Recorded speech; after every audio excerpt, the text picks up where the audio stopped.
In the meantime, the United Nations Human Rights Office has called on Sudan to cooperate with the International Criminal Court, which issued an arrest warrant for deposed President Omar al-Bashir for alleged war crimes nearly 15 years ago.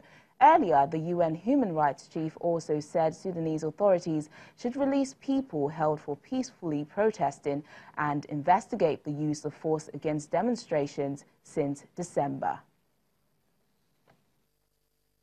Position on this is very clear. We do encourage the authorities in Sudan to fully cooperate with the International Criminal Court.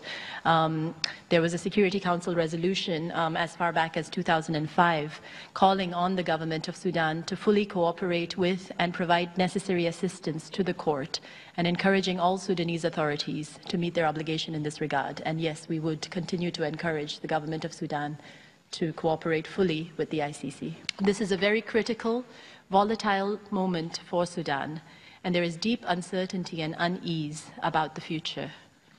We are closely monitoring the developments, and we call on the authorities to refrain from using force against peaceful demonstrators and to ensure that security forces and judicial authorities act in full accordance with the rule of law and Sudan's international human rights obligations. The High Commissioner is appealing for calm and is calling on the authorities to release all those who have been detained for their exercise of the freedom of peaceful assembly and expression.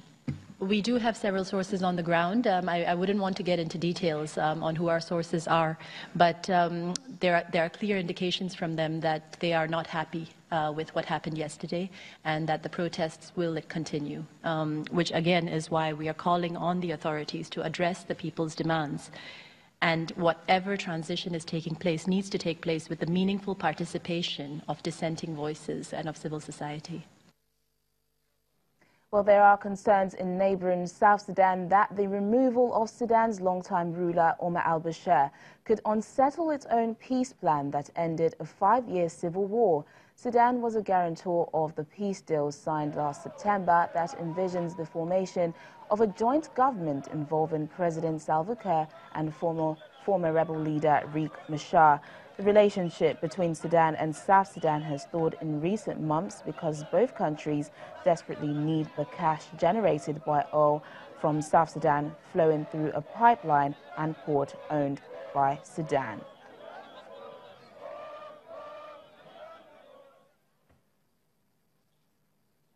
Joining us now to discuss more on Sudan is a senior lecturer of international law at the Nasarawa State University, Mr. Chukwuemeka Eze. Thank you for joining us on Network Africa. Thank you, Tony.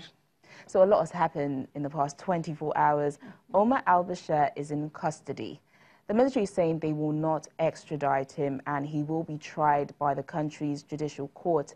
Is this an attempt to evade justice, or will justice be served in the Sudanese court of law? I don't think justice will be served because the chairman of the council that has taken over is Lieutenant General Ahmed Awad Ibn Auf. He was the defense minister. Al-Bashir did not act alone. Nor his atrocities, he acted with this man.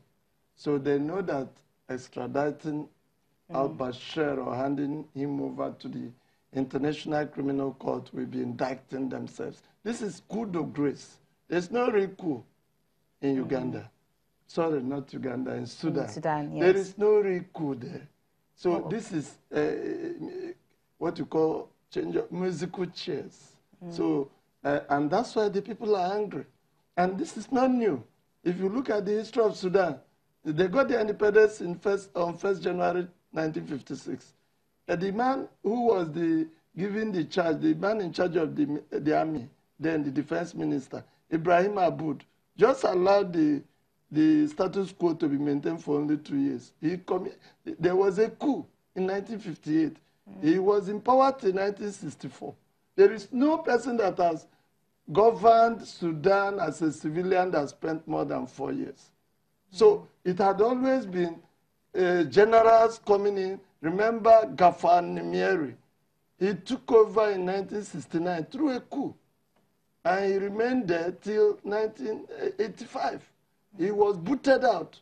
If not, he wouldn't have gone. He was the one that introduced Sharia as a system of governance in 1983. That's part of the second civil war regime between the Southern Sudanese rebels and the main Sudan.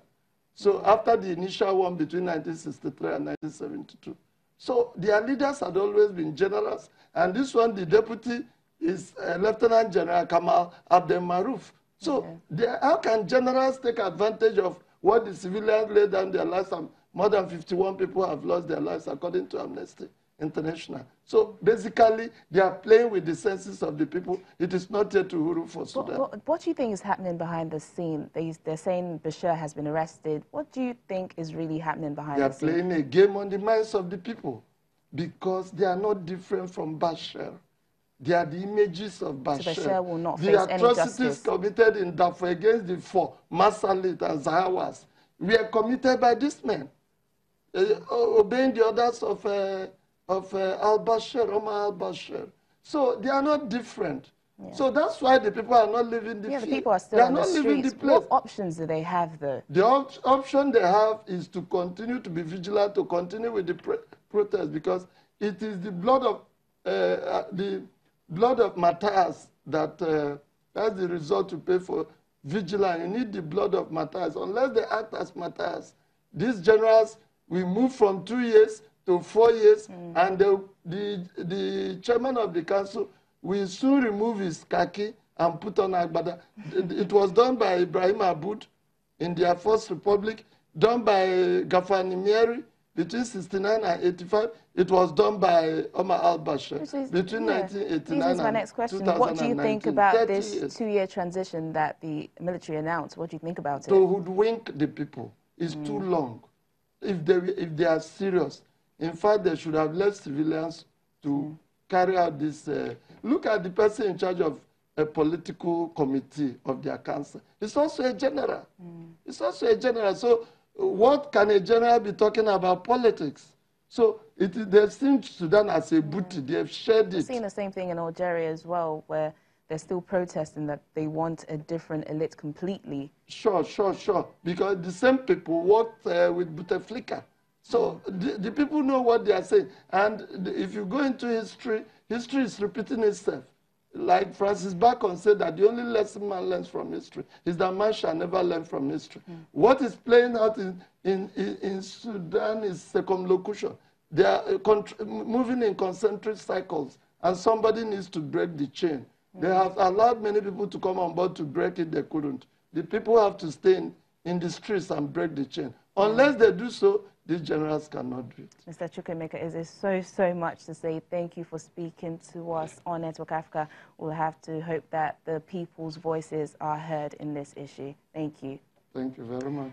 Moving on, reports from Kenya say that suspected Islamist militants have killed a police officer and kidnapped 2 Cuban doctors working in Mandera County. Kenyan media reports say the gunmen, who are suspected to be al-Shabaab militants, are believed to have taken their hostages to neighboring Somalia. Al-Shabaab has conducted frequent assaults in Mandera, which borders Somalia, to put pressure on the Kenyan government to withdraw its troops from Somalia. Still to come on the program. Our Africa Tech segment celebrates the International Day of Human Space Flight.